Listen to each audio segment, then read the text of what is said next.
What's up, guys? Welcome to my Volibear guide.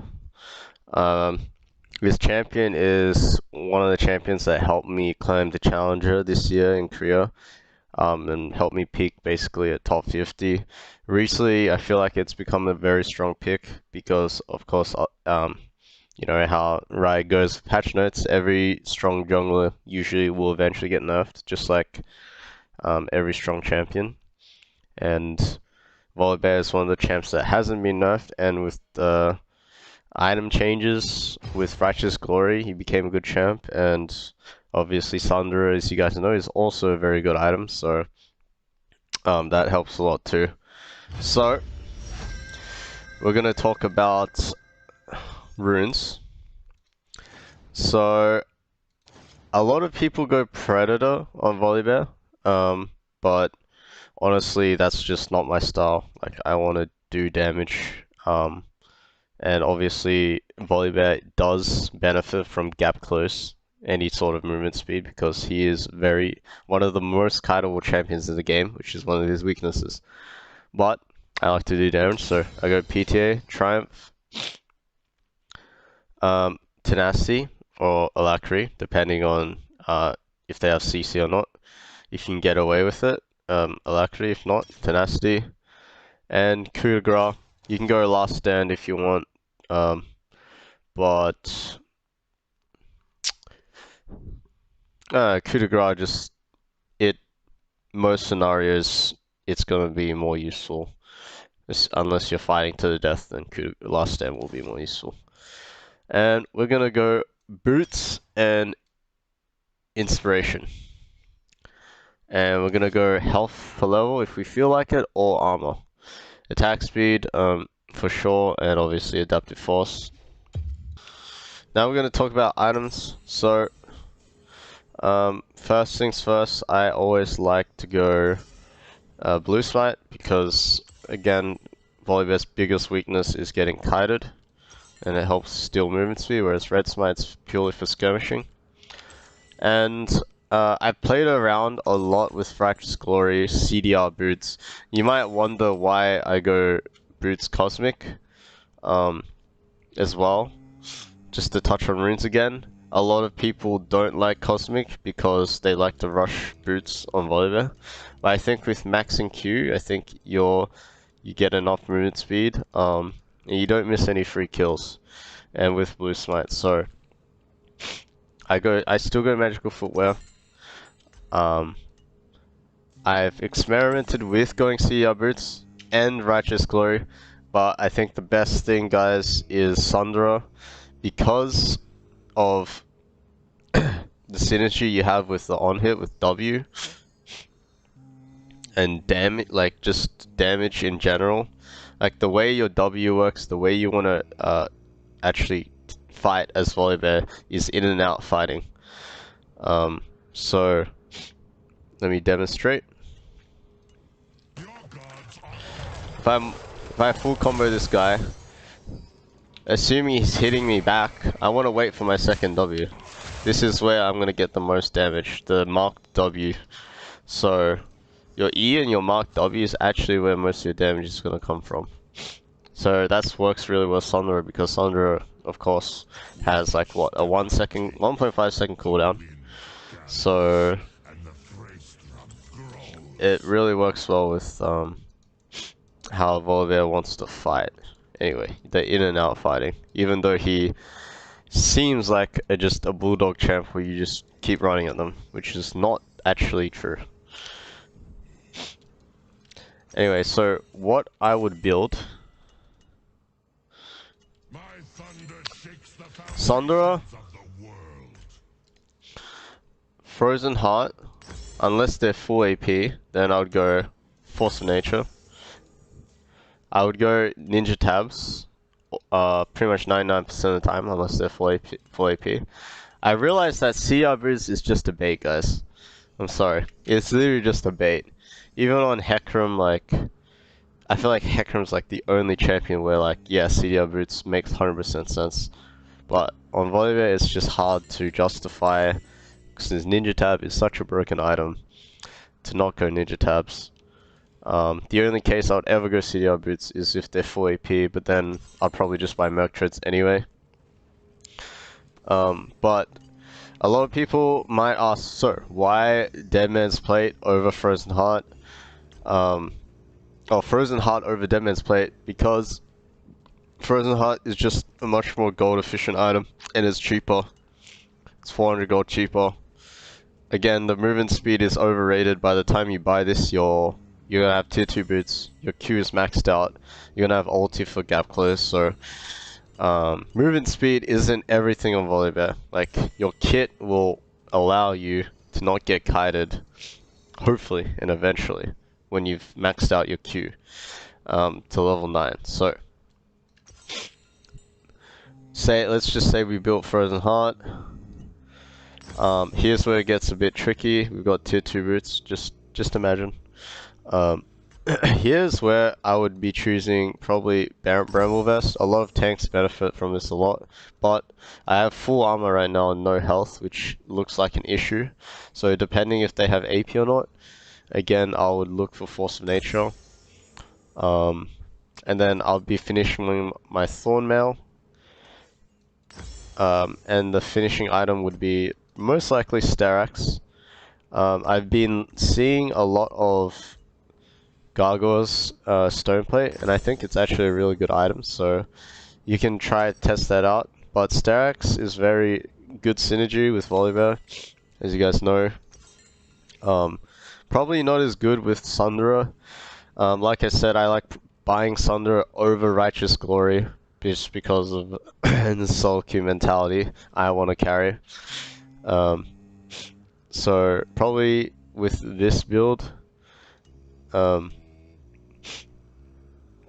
probably go Gargoyles, but both are very good items for Volibear, because later on Volibear scales with health. Here's W. Now for skill order, we're gonna level E first, like always. It does a lot of damage early game. It's very strong for level 1 invades, so that's something that, and it gives vision as well in bushes, so very strong. And then after that, we are going to level W or Q. Sometimes you can level 2 get Volibear, but not always the best unless you know it's for sure gonna be a kill. But regardless, this mindset is very good because, again, Volibear is a early game jungler. He falls off if the game is just even. If you have made no impact on the game, this champion's probably going to suck for you. But if you enjoy snowballing the game, and I think in the current meta, when plates are a thing and Herald is a thing, that's why I enjoy playing this champ a lot. But you're gonna level E, then W, then Q. This is a champion that needs all 3 of his abilities, so you don't put 2 points in anything. And after that, you're going to start maxing Q. The reason why is because I have not felt the biggest difference with maxing W. I never felt like I was doing like a lot more damage. And of course, when you level Q, your cooldown is going to go down. Whereas if you level W, it's just going to be your damage. So it will be Q maxing first, but starting E at level 1. Then you're going to max W after, and E last. So now we're going to be moving on to abilities. So let's address Volibear's passive. So if you guys remember Iron Spark, if you're an OG League player, you'll know his passive is the same as that item, but you need 5 stacks separately, abilities or auto attacks. So if you full combo someone, Q, E, W, auto, and then one more auto, you'll get your passive. Which gives you attack speed, which is really helpful for like all-in fights where the guy's not running away and he's just standing his ground. Your Q is an auto attack reset, so it's good for clearing and chasing people down. And your W is used to clear. Your E is also used to chase, and your ult is going to be used to dive, disabling towers for 3 seconds and giving you some health. So now we're going to look at the first clear. I'm going to 128, throw my E down. It takes, doesn't show how long it takes, but I'm pretty sure it takes 2 seconds for the E to drop, or 2.5. You guys can fact check me on that. And we're going to pull the blue to the Gromp, smite the Gromp, do 2 camps at once. Hit the blue, hit the Gromp, get my second W off, use my E. And the thing about Volibear is clears really fast when you start, especially when you start blue, because his E has a long cooldown. Blue buff helps a lot. And you don't actually need to get hit by the shield, get the shield by stepping on it, because you just clear so fast. And I made a mistake here, but let's rewind that. Let's do a quick rewind. So, after you clear walls, a really good play for Volibear is level 3 ganking. So wrapping around here is extremely strong to ganking mid. You'll see this whenever I play Volibear. I'll always look for this. And if I'm clearing, I'm just gonna do that again because I trolled. But if I'm clearing, I want to keep my passive stacks just like if I was playing Hecarim. So what I'm going to do is leash the wolves to max range. And once I leash it to max range, I should have my, hopefully I'll have my E up. My passive is going to stay up to 5 stacks, and it's going to help a lot with this clear. And actually, if you clear with Volibear, you should clear about 320. Like, if you decide to full clear, if that's what you want to do. That's also one thing I like about, what I look for in good junglers, regardless, is versatility. Can a jungler full clear while also skirmishing early game and early ganking? And Volibear is one of those champs right now.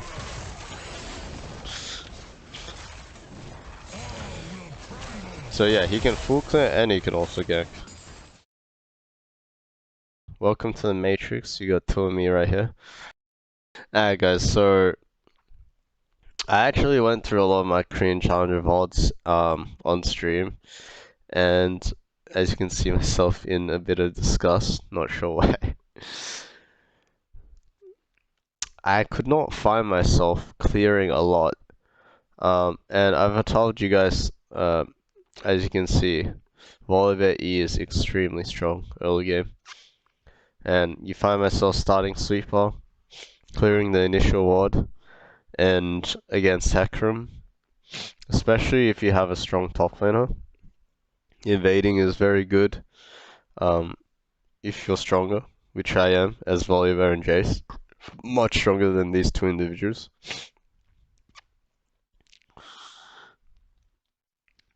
And we end up getting the kill. This will not always happen, but one thing to note, as I've said about this champion, is to abuse its level 1. So, I guess it's just a big emphasis I have on this champ, is invading. Because literally almost every game I invaded on this champ, and it worked out most times. Obviously, sometimes it doesn't because you kind of have to execute it well.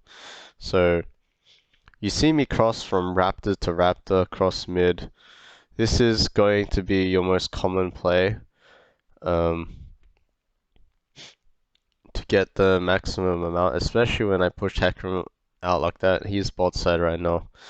Um, and also don't be shy to invade bot side as well. Like, if my bot lane was strong and my top lane was weak, I would invade bot side. Um, but if both of my top and bot were weak level 1, yeah, then I'll just farm. Like I said about junglers, versatility is very important. So if I couldn't level 1 invade and I had to just full clear, would I be okay? And the answer is yes. I can clear very fast compared to like traditionally strong early game junglers like Xin Zhao, for example, is one of the worst clears. So he has a very hard time full clearing, whereas Volibear is early game, but he can full clear. And so I ended up trying to counter gank bot. And one thing I will say about me clearing as I tilt from bot lane dying after I go to top scuttle. One thing I will say about clearing is when you invade, don't worry about clearing camps, because the enemy jungler is going to be forced to do something.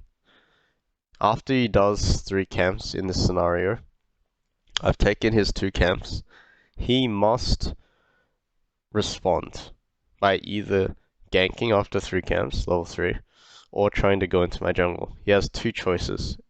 And if he does neither of them, and just recalls, then he's lost the game, essentially, because he's going to be behind too much EXP and too much gold.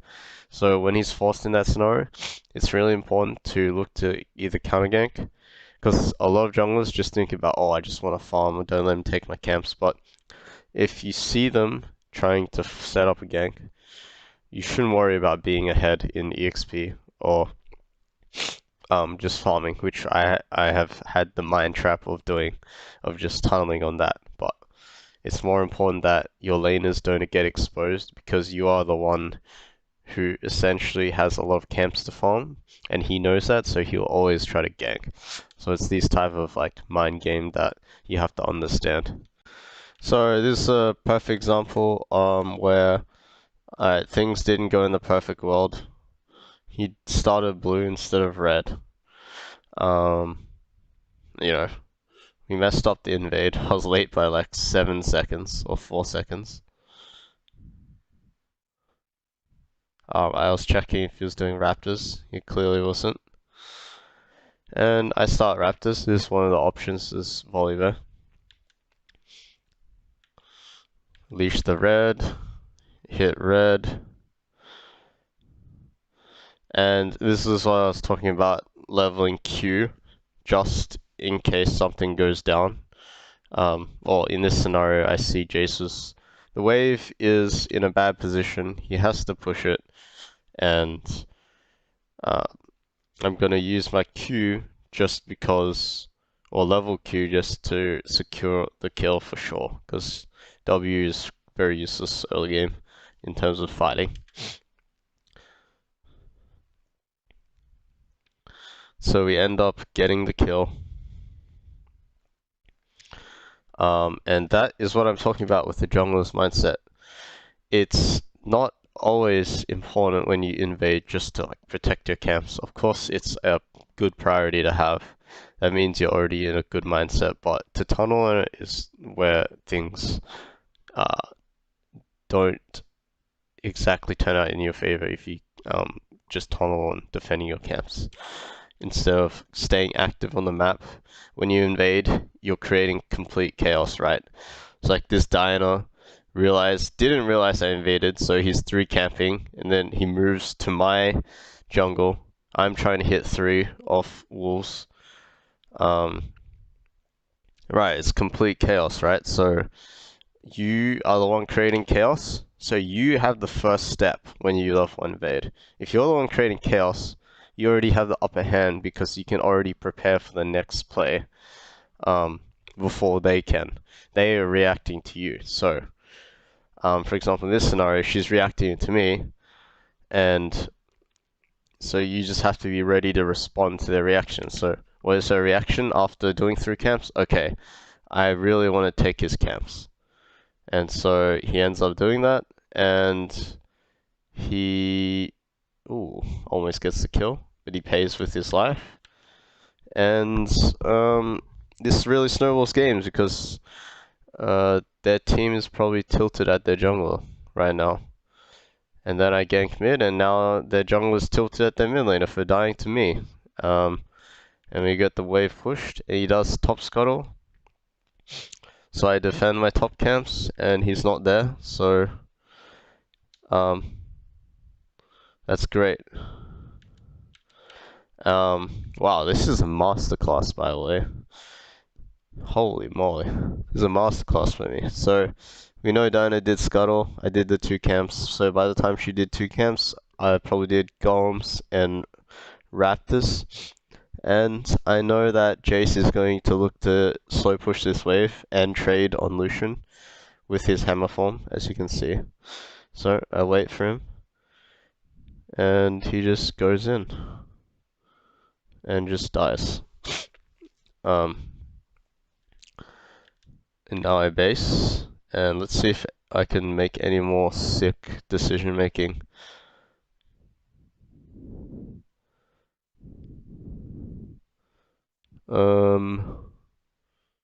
Let's see, Diana, what am I gonna do? I don't really want to fight here, I don't have flash. I think this is gonna turn out bad.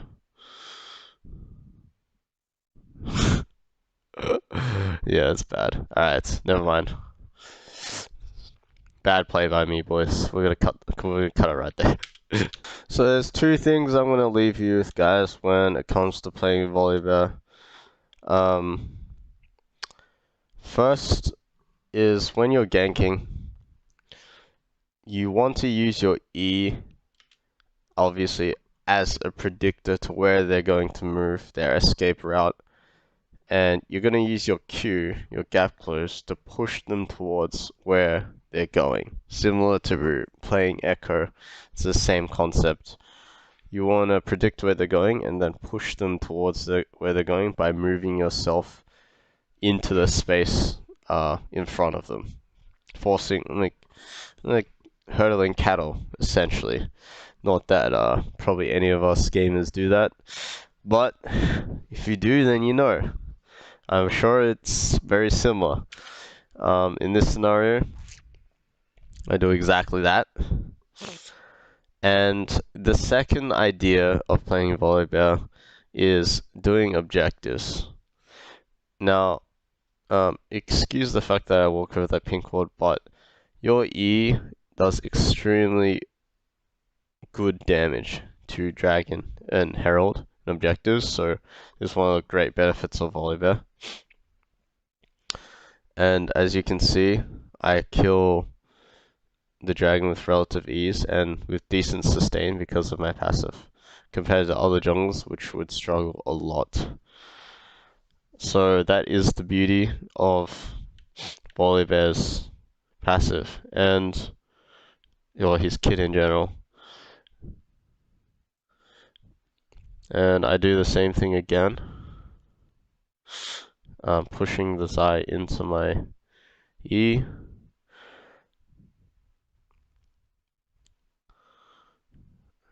I'm not sure if I should address his ulti, because honestly, I'm not that good at using it, but I think using the best example I have for Volibear ult is to line up your E and ult. Okay, great. I found me successfully doing the right Volibear combo after level 6. So I'm here, we're pressuring the tower and tower dive. You want to E ulti. So as your E is coming down, you want to drop on the base, drop the base at the right time. So I wait for my E, then I ulti. That's going to be your best damage combo and something I need to practice and you need to practice. With that being said, this champion is one of the best champions to snowball the game with, from level 1 to dives to killing objectives extremely fast. So you're gonna probably see this champ a lot in competitive in the future, and in solo queue with all the nerfs that are coming to a lot of the main junglers right now in the upcoming patches. So yeah, enjoy playing this champ. Thank you guys for watching. As always, check out my Patreon. There's going to be coaching as well on there now. I've combined the two, and it's going to be one of the bases where I'm going to be putting out all the stuff you need to know to climb. See you guys.